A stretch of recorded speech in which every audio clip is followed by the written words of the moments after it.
Apakah dengan keputusan Indonesia bergabung dengan BRICS itu, Pak Prabowo ini ingin menegaskan paradigma pemerintahnya yang lebih sosialistis gitu, seperti kebanyakan negara-negara yang awal mendirikan BRICS ini, dan itu artinya ya Indonesia itu siap bergabung bersama BRICS berhadapan dengan blok negara Barat yang didominasi oleh negara maju yang tergabung dalam G7.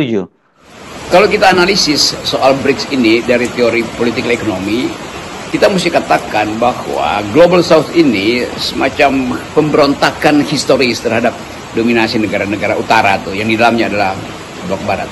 Tetapi sekali lagi kita mesti juga pahami bahwa sistem kapitalis itu bukan sekedar beredar di dalam blok barat, tapi juga di dalam forum-forum nasional tuh. Indonesia tetap ada problem dengan disparitas tuh, yaitu penguasaan sumber daya oleh oligarki. India yang ada bagian dari BRICS juga tidak mungkin melepaskan diri dari kebutuhan modal akumulasi yang memungkinkan pertumbuhan ekonomi secara kapitalistik tuh.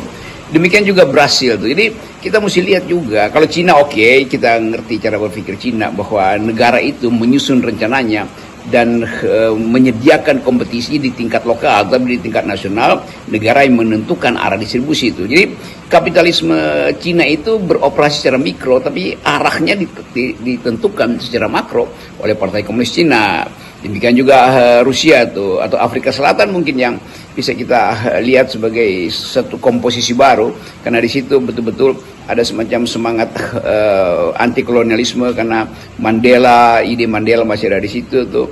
Jadi kita harus lihat bagaimana Indonesia menempatkan diri di dalam komposisi ideologi dunia tuh. Nah, sekali lagi kemungkinan itu yang harusnya dihitung oleh Presiden Prabowo hari-hari ini. Mungkinkah Indonesia tidak sekedar jadi anggota di BRICS, tapi jadi proponen untuk sebuah ideologi sosialisme? Kalau kita baca misalnya impetus energi yang ada pada Prabowo untuk berupaya tampil sebagai pemimpin dunia, tentu pemimpin dunia dalam hari-hari ini bukan pemimpin negara kapitalis, karena itu pasti tertinggal kita di dalam kejar-kejaran dengan arus sejarah. Jadi sifat sosialistis negeri ini melalui koperasi misalnya itu harus betul-betul jadi semacam social semen pengikat dari macam-macam orientasi yang ada di BRICS itu. Terutama mungkin Brasil yang ya di situ ada kapitalistiknya juga, atau India tuh yang tokoh-tokohnya, bisnismennya itu sebetulnya beroperasi di banyak perusahaan multinasional kapitalis dunia. Jadi sekali lagi kita uji itu secara akademis. Tentu ini kalau kita bicara di FNN ini bukan untuk sekedar nakut-nakuti buzzer, tapi meminta supaya ada semacam kejelasan ideologi itu, karena buzzer lain lagi cara berpikirnya tuh. Jadi kita hindari dulu itu kedunguan para buzzer ini. Kita baca itu di dalam satu epoch, dalam satu dure, dalam satu sejarah panjang perubahan politik atau bahkan kontradiksi di dalam sistem ekonomi dunia.